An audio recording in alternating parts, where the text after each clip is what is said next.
Hey there, and welcome to This Explainer. Let's just dive right in, shall we? Today, we're unpacking something absolutely fascinating, the clinical biology of meditation and stress management. Now, we hear a lot about how we need to just relax or, take a deep breath. But today, we're looking at the hard data. We're going to see exactly what's happening under the hood of your nervous system when you practice mindfulness, and how you can actually use this science to actively rewire your body's stress response.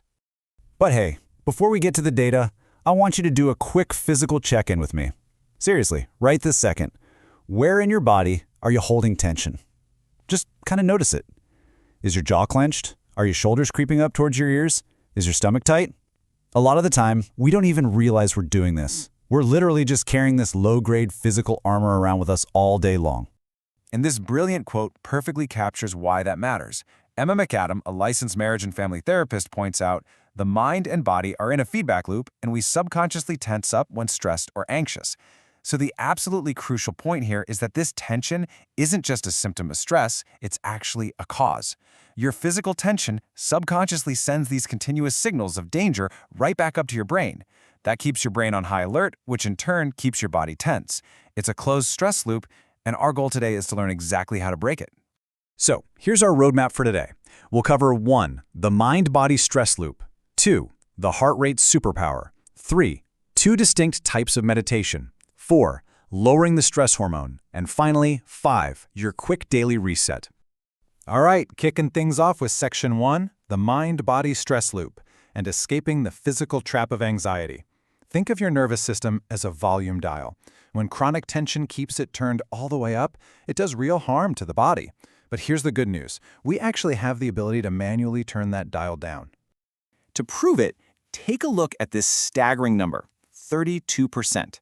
According to data from Headspace, just 30 days of consistent meditation can reduce stress by 32%.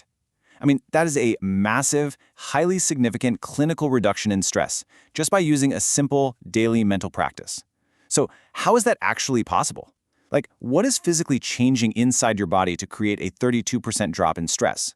Moving right along to Section 2, the heart rate superpower, looking under the hood at HRV. Let's dive into the exact physical mechanism that makes this possible. So that metric is heart rate variability, or HRV for short. Simply put, it's the variance in time between the beats of your heart. Now, it's a little bit counterintuitive. You might think you want your heart to beat like a perfectly steady metronome, right? But actually, a higher variability, meaning more of those micro fluctuations between each beat, is a really good thing. It means your autonomic nervous system is highly responsive, it's resilient, and it's capable of adapting to stress. When you're chronically stressed, your HRV drops. Your heart basically becomes rigid. Get this, a fascinating observational smartwatch study published in medRxiv found that meditation practitioners can actively increase their HRV by 4.68 milliseconds at will during their practice. And even better, they sustain that elevated resilience for at least 30 minutes after they finish. They're literally taking that nervous system volume dial we talked about and actively turning it down, increasing their cardiovascular adaptability. It's basically a biological superpower. It really is. Which brings us to Section 3, 2 types of meditation, focused attention versus open monitoring. Because it turns out, meditation definitely isn't a one-size-fits-all kind of tool. We've got focused attention on the left and open monitoring on the right. Focused attention, or FA, is exactly what it sounds like. You focus your mind on a single chosen object, like maybe counting your breaths. If your mind wanders, you just gently bring it back. On the right, open monitoring, or OM, is an entirely different beast. You aren't focusing on one thing. Instead, you maintain a non-reactive, momentary awareness of everything, every passing thought, sound, or physical sensation, without judging it or trying to push it away. Now here is where it gets really interesting. A study published in the journal Frontiers actually mapped out the biological responses to these two techniques. Focused attention activates your parasympathetic nervous system. That's your classic rest and digest mode. It decreases your heart rate and physically relaxes the body. But open monitoring, it actually increases sympathetic nervous system arousal. That's your fight or flight system. Because you're actively noticing and accepting all those sensations, including the really uncomfortable ones, it requires cognitive effort and pumps up your physiological arousal. It doesn't calm you down in the traditional sense at all.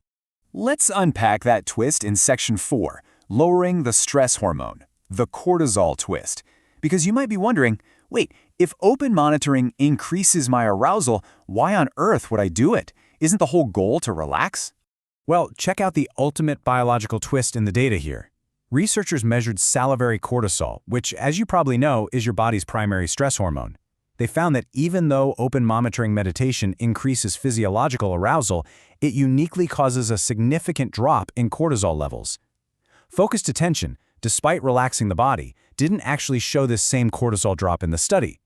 So the takeaway here is profound. Learning to just sit with your uncomfortable thoughts and sensations in a state of open acceptance actually signals to your brain that you are safe, totally tanking your stress hormones in the process.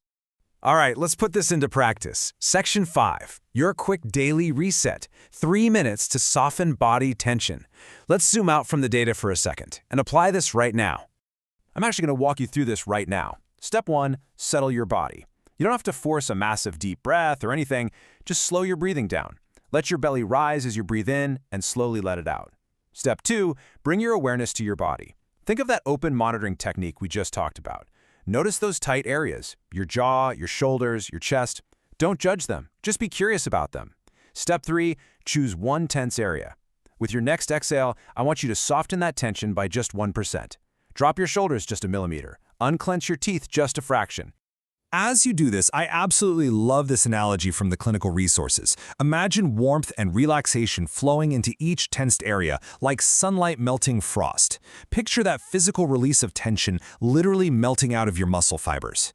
By intentionally softening your body, you're actively telling your brain that there is no danger. You're sending a safety signal right through that mind-body feedback loop, and you're lowering your own cortisol right now, at this very second. Which leaves us with one final, pretty profound question. If you can physically alter your nervous system, boost your HRV, and drop your stress hormones in just 3 minutes by softening your body and observing your sensations, what could you achieve in 30 days? I really challenge you to carry this newfound physical softness forward into your day. Try to catch yourself tensing up and just melt that frost. Thank you so much for joining me for this explainer. Keep learning, keep experimenting, and I'll see you next time.